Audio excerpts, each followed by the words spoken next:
இந்த மாதிரி கிராமத்து பக்கம் இப்ப ஆளே இல்லாத மாதிரி தான் இருக்கும். நீங்க தட்டியாச்சுன்னா 200 பேருக்கு நிப்பாங்க. 200 பேருக்கு ஆளு கேட்பாங்க. நீங்க பதில் சொல்லவே முடியாது. எதுக்கான வரலாம் அது இந்த கட்டுறது திரும்ப போறேன். எங்க இருந்து வரீங்க? இந்த 3வது கரண்ட் கம்பெனி லெஃப்ட் சைடு அந்த ஆவின் போர்டு இந்த போர்டு தான். சரி, அங்க இருந்து வரேன். அங்க இருந்து வரீங்க. அங்க இருந்து போன அடுத்து எவ்வளவு தூரத்துல இருக்கு? எப்படி ஒரு 1 கிலோமீட்டர். 1 கிலோமீட்டருக்கு எவ்வளவு நேரம் ஆகும் போறதுக்கு? 2 நிமிஷம் கூட ஆகாது. 2 நிமிஷம் கூட ஆகாது. இது எதுக்காக வர்றாங்க? தேசிய நெடுஞ்சாலை எவ்வளவு வேகமா வர்றாங்க. நீங்க பயந்துட்டே வரணுமா? வந்தீங்களா?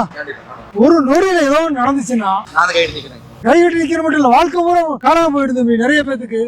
சரியா போற வழியிலேயே பின்னாடி போய் அடிச்சிடறாங்க. நீங்க இப்படி வர்றீங்க, யாரோ ஒருத்தர் முந்தணும்னு சொல்லிட்டு இடது பக்கம் முந்துறாங்க. அந்நேரம் அடிச்சதுன்னா அவங்க யார் தம்பி பொறுப்பாவாங்க? 2 நிமிஷத்துக்கு பார்த்துட்டு உங்களுக்கு எந்த விதமான காப்பீடும் கிடைக்காது, அவங்களுக்கும் கிடைக்காது. எதிர்வழியில வர்றாங்க. கொஞ்சம் கவனத்தோட ஃபர்ஸ்ட் அண்ட் லாஸ்டா அக்கறையோட இருக்கணும், பாதுகாப்பா இருக்கணும், பத்திரமா இருக்கு.